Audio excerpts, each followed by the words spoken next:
pala guys yung aking gagawing kilawin.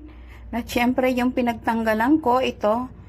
Lulutuin ko yan. Tinanggalan ko na yan. Bago po ako nag-slice, tinanggalan ko ng bituka at hasang. Kasi iyan po ay lulutuin ko din para sa alaga namin. Kasi yung mga alaga namin ay hindi sila katulad ng ibang mga chucho na yung bituka ng isda or what pinapakain sa kanila. Sila ayaw po kumain ng ganun. Maarte din. Babad muna natin yan guys sa suka. Mga 30 minutes. Ayan, na-prepare na din yung mga aking gagamitin guys. Kalamansi,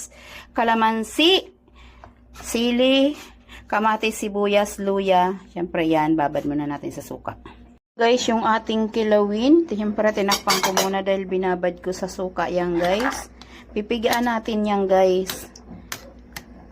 Pigaan natin, tapos itemplahin na natin guys. Ayan, napigaan na natin guys. Ready na natin ang ating pagtitimpla ng ating kilawin. Siyempre guys, ito yung aking mga panghalo. Kamatis, sibuyas, luya. And sili green. Sama na yung red. Lagyan natin ng paminta powder.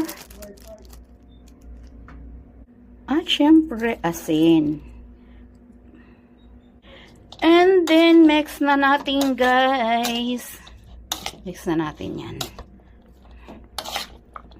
Hindi ko ma-mix mabuti. Tumatakbo.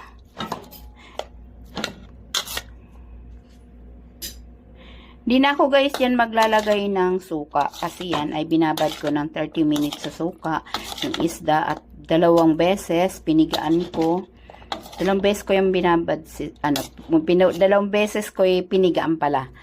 Binabad ko, tapos pinigaan ko, binabad ko ulit sa suka at pinigaan. Ganyan ang proseso ko pag nagkilawin guys. Ang ilalagay na natin dyan guys, syempre, kalamansi. Yan. Yan. Hindi ko alam guys kung itong ginawa ko na to, ma-upload ko ngayon kasi wala po kaming internet. Di kaya ng data ko pag-upload. Ayan, yummy na guys ang aking kilawin na turay.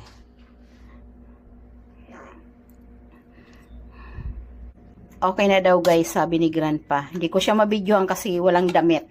Ayan lang guys, thank you for watching. God bless us all.